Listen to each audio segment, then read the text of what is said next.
શહેરના જે સમિત કોમ્પ્લેક્સમાં જે આગ લાગી છે ભાવનગરના તેના હું સીધા છે તમને દ્રશ્યો છે તે આ કોમ્પ્લેક્સમાંથી બતાવીશ. અમારા કેમેરામેન તમને જે છે તે સમગ્ર દ્રશ્યો છે તે બતાવી રહ્યા છે. જ્યારે ભીષણ આગ ફાટી નીકળી હતી ત્યારે તેના જે ધુમાડાના ગોટા છે તે બહાર નથી નીકળી શક્યા. તેને લઈને આજે સમગ્ર કાચ છે તે પણ તોડવામાં આવી રહ્યા હતા, જેના દ્રશ્યો આપ જોઈ રહ્યા છો.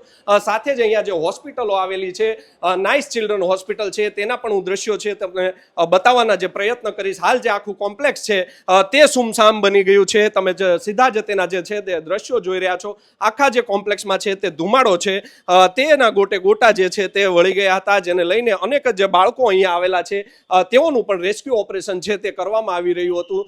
તેના સીધા દ્રશ્યો છે હું તમને અહીંયાથી બતાવવામાં આવીશ. આપ દ્રશ્યો જોઈ રહ્યા છો, અહીંયા આ જ હોસ્પિટલ છે. ત્યાં અનેક જેટલા જે બાળકો હોય છે તેને દાખલ કરવામાં આવતા હોય છે. આ તમે જો રૂમ છે તે પણ જોઈ શકો છો. ફાયર બ્રિગેડ દ્વારા તેમનું તાત્કાલિક રેસ્ક્યુ ઓપરેશન છે તે કરી લેવામાં આવ્યું હતું અને આખી હોસ્પિટલ છે તે હવે સુમસાન છે તે ભાસી રહી છે.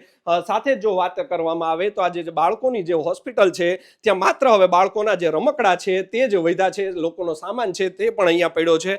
સાથે જો વાત કરવામાં આવે તો અહીંયા જે હોસ્પિટલનું જે NICU વિભાગ જે આવેલો છે, આ NICUના જે તમને દ્રશ્યો છે તે સીધા જ હું તમને દ્રશ્ય બતાવું છું. NICU બાળકોને જે આ પેટીમાં રાખવામાં આવ્યા હતા, આ પેટીમાંથી સામેની જે બાજુ તમે જે બારી જોઈ રહ્યા છો તે બારીનો કાચ તોડીને આ બાળકોનું છે તે રેસ્ક્યુ ઓપરેશન છે તે કરવામાં આવ્યું હતું. જો ગંભીર બેદરકારી ફાયર બ્રિગેડ છે તે તાત્કાલિક અહીંયા ન પહોંચ્યું હોત તો અનેક જેટલી મોટી દુર્ઘટના છે તે આજે સર્જાણી હોત તેવું કહેવું પણ અતિશયોક્તિ ભર્યું નથી. પરંતુ જે વિભાગના જે લોકો છે, ફાયર બ્રિગેડના લોકો છે, તે અહીંયા તાત્કાલિક પહોંચી જતા સમગ્ર આગ ઉપર હાલ કાબુ મેળવવા લેવામાં આવ્યો છે.